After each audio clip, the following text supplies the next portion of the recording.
Hello friends, I am Trambak Nayak. Welcome back to our channel Biniyog. Mutual fund থেকে কি loan পাওয়া যায়? অনেকের এটা কোশ্চেন আছে যে মিউচুয়াল ফান্ড থেকে কিভাবে লোন পাওয়া যায়। আর সেকেন্ড কোশ্চেন হলো যে মিউচুয়াল ফান্ড থেকে লোন নেওয়া কি আদৌ ভালো? যুধিষ্ঠিরকে একবার কোশ্চেন করেছিল যে সব থেকে সুখী ব্যক্তির তিনটি গুণ কি। তো যুধিষ্ঠির বলেছিলেন একটা হচ্ছে সুস্বাস্থ্য, মানে নিরোগ শরীর, আর যার কোনো ঋণ নেই, আর যে প্রিয়জনদের সঙ্গে বসবাস করে, মানে নিজের বাড়িতে, মানে যে বিদেশ বিভিন্ন থাকে না, মানে বাইরে তাকে থাকতে হয় না তার ঘর ছেড়ে। তো এই তিনটে কোয়ালিটি হচ্ছে সব থেকে সুখী মানুষের লক্ষণ। তো আমরাও বেসিক্যালি গুজরাটিতে বলে যে লোন মতলব না লো, মানে লোন কা উল্টা হ্যাঁ না লো। তো লোন নেওয়া কখনোই ভালো নয়, কিন্তু কিছু কিছু ক্ষেত্রে লোন নেওয়া ভালো। তো সেটা নিয়ে আজকে আমাদের টপিক। এবার মিউচুয়াল ফান্ডে কোথা থেকে লোন পাওয়া যায়, এটা একটা ফার্স্ট কোশ্চেন। দেখুন, মিউচুয়াল ফান্ড থেকে খুব কম জায়গাতেই আপনাকে লোন দেয়। আমরা স্পেশালি এনজে ইন্ডিয়া ইনভেস্টের সাথে আমরা কাজ করছি দীর্ঘদিন, প্রায় 16 বছর ধরে, 2008 সাল থেকে। তো এনজেতে কিন্তু ইনভেস্টমেন্ট যদি আপনার থাকে তাহলে আপনি কিন্তু লোন এগেনস্ট সিকিউরিটি আপনি মিউচুয়াল ফান্ড থেকে পেয়ে যান। আজকে আমার এই ভিডিওটা বানানোর মানে কারণ ছিল, কালকেই রাত্রিবেলায় আমার এক খুব ঘনিষ্ঠ ক্লায়েন্ট ফোন করেছিল। ক্লায়েন্ট বিরাট বড় প্রোফাইল নয়, খুব কষ্ট করে টাকা জমিয়েছে। এবং আমি যেটা আগের ভিডিওতেও কিছুদিন আগে ভিডিও করেছিলাম যে 1 কোটি করা কঠিন, 10 কোটি করা সহজ, সেইখানে দুজন ক্লায়েন্টের উদাহরণ দিয়েছিলাম যে যারা 1 কোটি টাকা করে এখন 2 কোটি টাকা তাদের পোর্টফোলিও আছে, তারা আগামী দিনে কেমনভাবে 10 কোটি বা 20 কোটি টাকা পৌঁছবে। তো সেই ক্লায়েন্টের বৈশিষ্ট্য ছিল জীবনে তারা একটা টাকাও কিন্তু তোলেনি, মানে মিউচুয়াল ফান্ডে আমার কাছে আসার পর থেকে 2009 সাল থেকে আসার পর থেকে একটা টাকাও তোলেনি। তো কালকে যে ক্লায়েন্টটা ফোন করেছিল সেই ক্লায়েন্টেরও কিন্তু সেম বৈশিষ্ট্য। তো আমি সেই জন্যই আপনাদের সঙ্গে শেয়ার করছি। তো সেও কিন্তু একটা টাকাও তোলেনি, তার যদিও 1 কোটি টাকা এখনও হয়নি, তার 58 লাখ টাকার কাছাকাছি পোর্টফোলিও।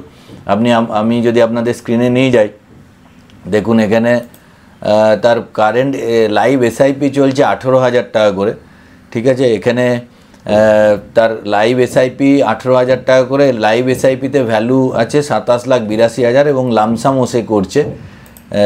টোটাল কারেন্ট এখন তার 26,04,000 টাকা ইনভেস্টমেন্ট, তার কারেন্ট ভ্যালু হচ্ছে 58,12,707, মানে তার রিটার্ন আছে 17.28% অ্যানুয়ালাইজ রিটার্ন। এইবার কোশ্চেন আসছে যে মিউচুয়াল ফান্ড থেকে লোন নেওয়া ভালো কি খারাপ। দেখুন, মিউচুয়াল ফান্ড থেকে লোন মানে এনজেতে যে আমরা লোনটা দিই সেটা টোটালি মোটামুটি 13-14% রিডিউসিং মানে কম্পাউন্ডিংয়ের জাস্ট উল্টো, যে আপনি যত শোধ করতে থাকেন আপনার কিন্তু কমতে থাকে। আমি একটা লোন ক্যালকুলেটারে যদি দেখাই তাহলে আপনার ব্যাপারটা ক্লিয়ার হবে। দেখুন, আপনাকে আমি একটা লোন ক্যালকুলেটারে নিয়ে যাচ্ছি। এখানে 1 লাখ টাকার আমি নিয়েছি।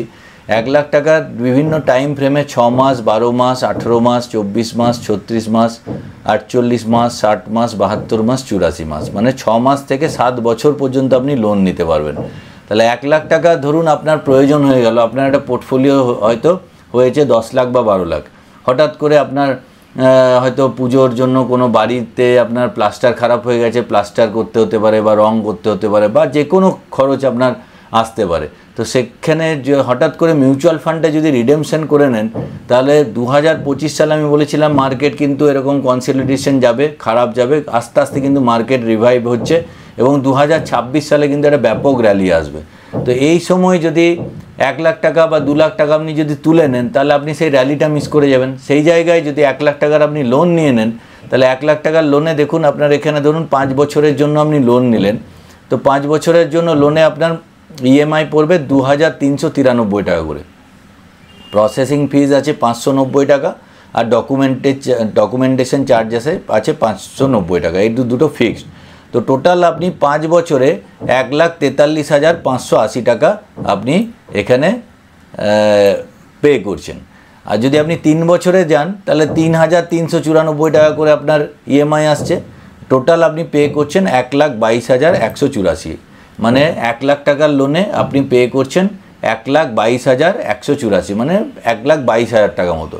এইবার যদি এই 1 লাখ টাকাটা যদি আপনি না তোলেন 3 বছরে যদি আপনি কম্পাউন্ডিংয়ের হিসেব লাগান, ধরুন আপনি 3 বছরে এখানে আপনাকে দেখাচ্ছি 1 লাখ টাকা, যদি 36 মাসে 12% হিসেবে কম্পাউন্ডিং হয়, দেখুন 1 লাখ টাকার আপনার ভ্যালু কিন্তু 1,43,076।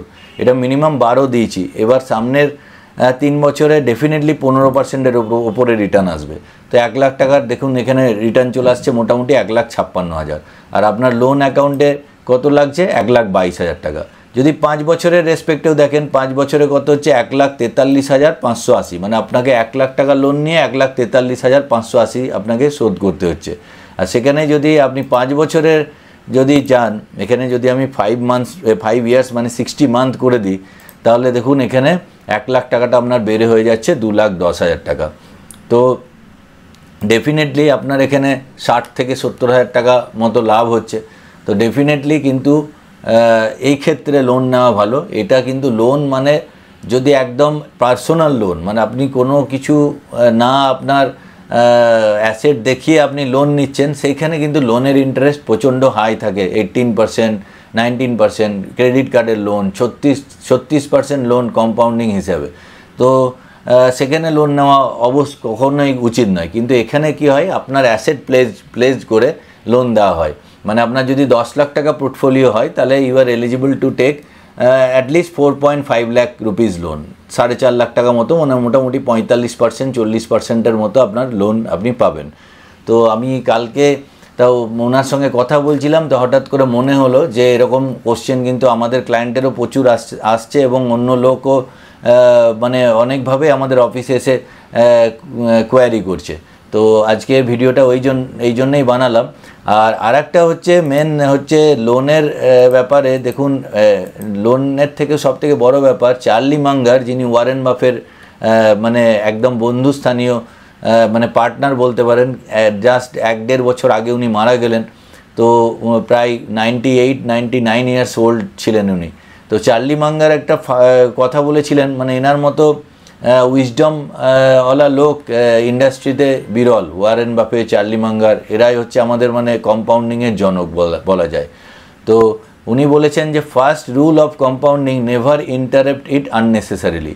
যে আপনি কম্পাউন্ডিংয়ের প্রথম রুল হচ্ছে আপনি কখনো আননেসেসারিলি মানে অযথা কম্পাউন্ডিংকে ডিস্টার্ব করবেন না, তাহলেই কিন্তু লং টার্মে আপনি ওয়েলথ ক্রিয়েট করবেন। যেভাবে এই ভদ্রলোক ওয়েলথ ক্রিয়েট করছে, দেখুন খুব কষ্ট করে উনি কিন্তু 26 লাখ টাকা জমিয়েছেন, তার ভ্যালুয়েশন আছে আজকে 58,12,000 টাকা।